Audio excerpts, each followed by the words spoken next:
Hi friends, welcome to Telugu tech SP YouTube channel. This is Suresh. ఈ వీడియోలో మనం ward sanitation and environmental secretary జాబ్కి సంబంధించి 11th మోడల్ పేపర్లో టాప్ 50 మల్టిపుల్ చాయిస్ క్వశ్చన్స్ అనేటువంటి చూస్తున్నాము. ఫ్రెండ్స్, ఎవరికైనా 11 మోడల్ పేపర్స్ కావాలనుకున్నట్లయితే వార్డ్ శానిటేషన్ ఇంగ్లీష్ మీడియం కానివ్వండి లేదా తెలుగు మీడియం కానివ్వండి సపరేట్గా 130 రూపీస్ అయితే అమౌంట్ అవుతుంది. డిస్క్రిప్షన్లో ప్రాసెస్ అయితే ఉంటుంది. దీంతోపాటు మీకు 6 months current affairs 1050 current affairs bits కూడా ఫ్రీగానే వస్తాయి. సో ఎవరికైనా ఇంట్రెస్ట్ ఉన్నట్లయితే దాన్ని బట్టి మీరైతే ప్రొసీజర్ ఫాలో అవ్వచ్చు. డిస్క్రిప్షన్లో అయితే టోటల్ ప్రాసెస్ ఉంటుంది. అదేవిధంగా మీకు 10 మోడల్ పేపర్స్ యొక్క లింక్స్ కూడా మీకు డిస్క్రిప్షన్లో అయితే దొరుకుతాయి. తర్వాత ఫస్ట్ క్వశ్చన్ చూడండి ఒకసారి. ఈ క్రింది వాటిలో అతిధ్వని తరంగాలుగా వేటిని పిలుస్తారు? అతిధ్వని తరంగాలుగా వేటిని పిలుస్తారు అంటే ధ్వని తరంగాల పౌనఃపున్యం కంటే ఎక్కువ పౌనఃపున్యం ఉన్నటువంటి తరంగాలనే అతిధ్వని తరంగాలు అని చెప్పి పిలుస్తుంటారు.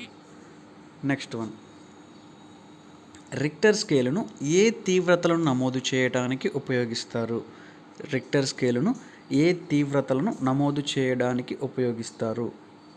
సముద్ర తీరంలో ఏర్పడేటువంటి అలలను. తర్వాత, శబ్ద తీవ్రతను కొలవడానికి ఉపయోగించేటువంటి పరికరం డెసిబెల్ స్కేల్ ప్రకారం 20 డెసిబెల్స్ ధ్వని తీవ్రత అనేటువంటిది 10 డెసిబెల్స్ ధ్వని తీవ్రత కంటే ఎన్ని రెట్లు అధికం? ఎన్ని రెట్లు అధికంగా ఉంటుంది? 10 రెట్లు అధికంగా ఉంటుంది.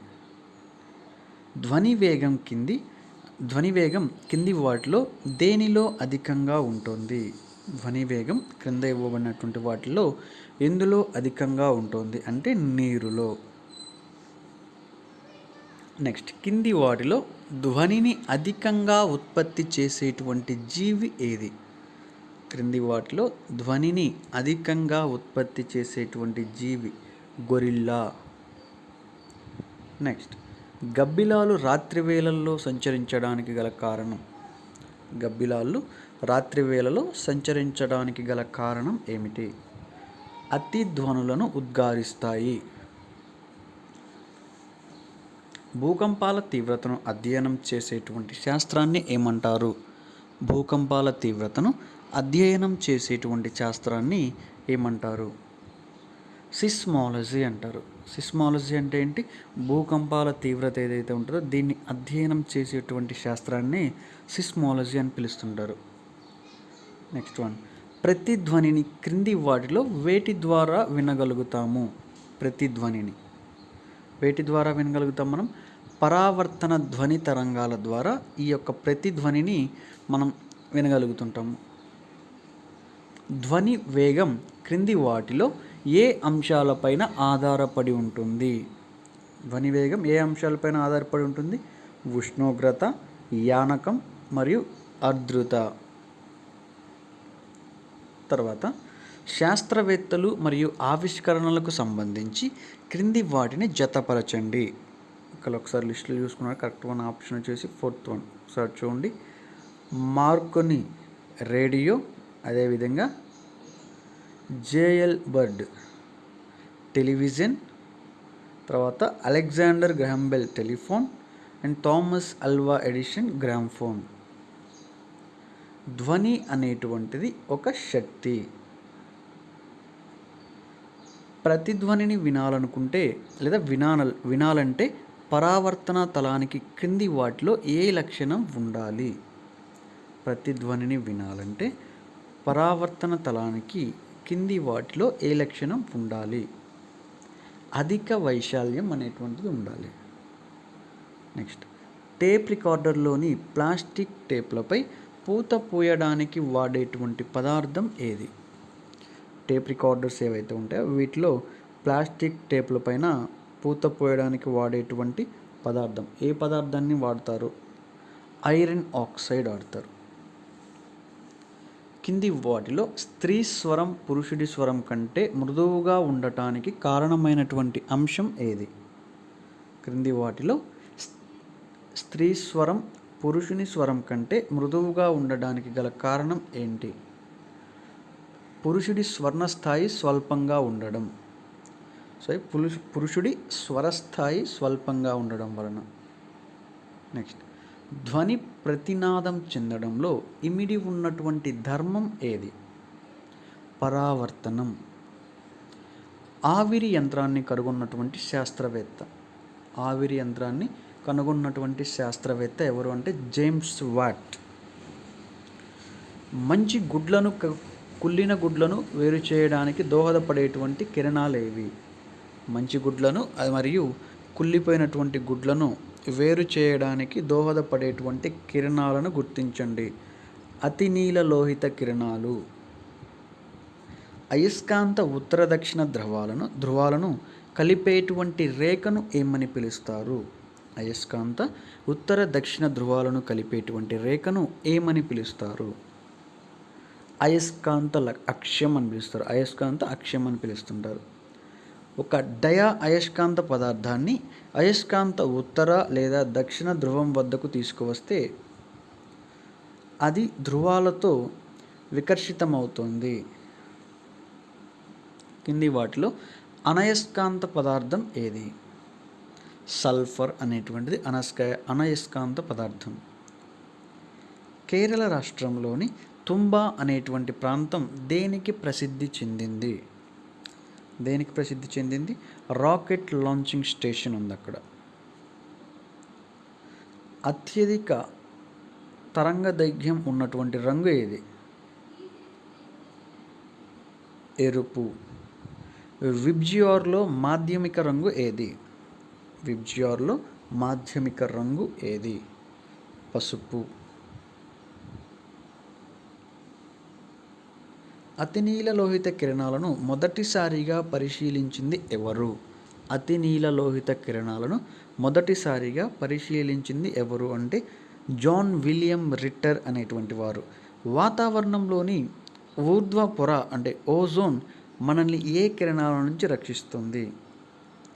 అతినీలలోహిత కిరణాలు, అల్ట్రావైలెట్ రేస్. కింది వాటిలో అత్యధిక పౌనఃపున్యం ఉన్నటువంటి విద్యుదయస్కాంత తరంగం ఏది? ఏ తరంగం అది? పరారుణ కిరణాలు. ఎక్స్ కిరణాలు అనేటువంటివి విద్యుదయస్కాంత తరంగాలు. ఎక్స్ కిరణాలను కనుగొన్నటువంటి శాస్త్రవేత్త ఎవరు? రాంట్జెన్ అనేటువంటి శాస్త్రవేత్త ఈ ఎక్స్ కిరణాలను కనుక్కున్నటువంటి ఆయన.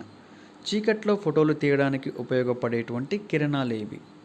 చీకట్లో ఫోటోలు తీయడానికి ఉపయోగపడేటువంటి కిరణాలు ఏవి? పరారుణ కిరణాలు. రేడియో తరంగాలు ఏ ఆవరణం నుంచి పరావర్తనం చెంది భూ ఉపరితలానికి చెందుతాయి లేదా చేరుతాయి? రేడియో తరంగాలు ఏ ఆవరణం నుంచి పరావర్తనం చెంది భూ ఉపరితలాన్ని చేరుతాయి? ఐనో ఆవరణం. తర్వాత టెలివిజన్లోని ఆడియో సంకేతాలు ఏ మాడ్యులేషన్కు చెందినవి? టెలివిజన్లోని ఆడియో సంకేతాలు ఏ మాడ్యులేషన్కు చెందినటువంటివి? పౌనఃపున్యం. నీటి మురుగు ఉష్ణోగ్రత సెల్సియస్, ఫారెన్హీట్, కెల్విన్ స్కేళ్లలో వరుసగా 100 డిగ్రీల సెల్సియస్, 212 డిగ్రీల ఫారెన్హీట్ అండ్ 373 కెల్విన్లో. ఫారెన్హీట్ స్కేలులో 98.6 ఫారెన్హీట్ అనేటువంటిది సెల్సియస్ స్కేలులో ఎంత ఉంటుంది? 37 డిగ్రీల సెల్సియస్. ఒక ఉష్ణయంత్రం దక్షత 40%, 10,000 జౌల్స్ ఉష్ణశక్తిని ఉద్గారం చేయడానికి యంత్రం చేయాల్సినటువంటి పని ఎంత? 4,000 జౌల్స్. స్థిర ఉష్ణోగ్రత వద్ద ఒక వాయువు 100 ml ఘనపరిమాణం నుంచి 300 ml ఘనపరిమాణంకు వ్యాకోచం చెందింది. అయితే వ్యాకోచించినప్పుడు పీడనం 1 అట్మాస్ఫియర్ అయితే మొదటగా ఉన్నటువంటి పీడనం ఎంత? 3 అట్మాస్ఫియర్స్. ఒక కుటుంబం 14.5 kg ఎల్పిజిని 29 రోజుల పాటు వినియోగించుకుంది. అయితే ఎల్పిజిలో కెలిరోఫిక్ విలువ 55 కిలోజౌల్స్ పర్ గ్రామ్ అయితే ఒక రోజులో వినియోగించేటువంటి శక్తి విలువ ఎంత? 27,500 కిలోజౌల్స్. సెల్సియస్ స్కేల్, ఫారెన్హీట్ స్కేళ్ళు ఏ ఉష్ణోగ్రత వద్ద ఒకే రీడింగ్ను సూచిస్తాయి? సెల్సియస్ స్కేలు మరియు ఫారెన్హీట్ స్కేళ్ళు ఏ ఉష్ణోగ్రత వద్ద ఒకే రీడింగ్ను సూచిస్తాయి? -40 డిగ్రీల దగ్గర. కింది వాటిలో కణాల కదలిక వల్ల జరిగేటువంటి ఉష్ణ ప్రసారం ఏది? కింది వాటిలో కణాల కదలికల వల్ల జరిగేటువంటి ఉష్ణ ప్రసారం ఏది? ఉష్ణ సంవాహనం. కణాల కదలిక లేకుండా జరిగేటువంటి ఉష్ణ ప్రసారం. కణాల కదలిక లేకుండా జరిగేటువంటి ఉష్ణ ప్రసారం ఉష్ణ వాహనం అనేటువంటిది. భూమి వేడెక్కడం అనేటువంటిది ఏ రకమైనటువంటి ఉష్ణ ప్రసారానికి సంబంధించింది? భూమి వేడెక్కడం అనేటువంటిది ఏ రకమైనటువంటి ఉష్ణ ప్రసారానికి సంబంధించింది అన్నట్లయితే ఉష్ణ సంవహనం, ఉష్ణ వాహనం, ఉష్ణ వికిరణం. తర్వాత ఆరోగ్యవంతుడైనటువంటి మానవుడి శరీర ఉష్ణోగ్రత సెల్సియస్, ఫారెన్హీట్ మరియు కెల్విన్ స్కేళ్లలో వరుసగా 36.9 డిగ్రీల సెల్సియస్, 98.4 డిగ్రీల ఫారెన్హీట్ అండ్ 310 కెల్విన్లు. రెఫ్రిజిరేటర్ తలుపును తెరిచి ఉంచితే మూసి ఉన్నటువంటి గది ఉష్ణోగ్రత ఏమవుతుంది? గది క్రమంగా వేడెక్కుతుందంట. ఒకసారి చూడండి, ఇది రెఫ్రిజిరేటర్ తలుపును తెరిచి ఉంచితే మూసి ఉన్నటువంటి గది ఉష్ణోగ్రత ఏమవుతుంది? క్రమంగా వేడెక్కుతుంది ఆ యొక్క గది అనేటువంటిది. నీటి ఉష్ణోగ్రతను 8 డిగ్రీల సెల్సియస్ నుండి 0 డిగ్రీల సెల్సియస్ వరకు చల్లార్చితే నీటి ఘన పరిమాణంలో మార్పు ఏ విధంగా ఉంటుంది? ఘన పరిమాణం మొదట తగ్గి తర్వాత పెరుగుతుంది. 1 గ్రాము ద్రవ్యరాశి ఉన్నటువంటి ఒక పదార్థం ఉష్ణోగ్రతను 1 డిగ్రీ సెల్సియస్ పెంచడానికి అవసరమయ్యేటువంటి ఉష్ణ రాశిని ఏమంటారు? విశిష్టోష్ణం అంటారు. నెక్స్ట్, ఒక ఎలక్ట్రిక్ హీటర్పై 2.2 కిలోవాట్ 220 అని ముద్రించి ఉంది. అయితే ఆ హీటర్ నిరోధం ఎంత? ఆప్షన్స్ చూడండి ఒకసారి. సెకండ్ ఆప్షన్ కరెక్ట్ ఆన్సర్ అది. సో 46th క్వశ్చన్, 300 కెల్విన్ విలువ సెల్సియస్ స్కేలులో ఏ విలువకు సమానం? 300 కెల్విన్ విలువ సెల్సియస్ స్కేలులో ఏ విలువకు సమానం? 27 డిగ్రీల సెల్సియస్ విలువకు సమానం. కింది వాటిలో అధమ ఉష్ణవాహకం ఏది? చెక్క. కింద పేర్కొన్నటువంటి వాటిలో ఏది ఎరుపు? సోడియం పెరాక్సైడ్ అనేటువంటిది ఎరుపు. కింది వాటిలో మిశ్రమ ఎరువుకు ఉదాహరణ ఏది? NPK అనేటువంటిది మిశ్రమ ఎరువుకు ఉదాహరణ.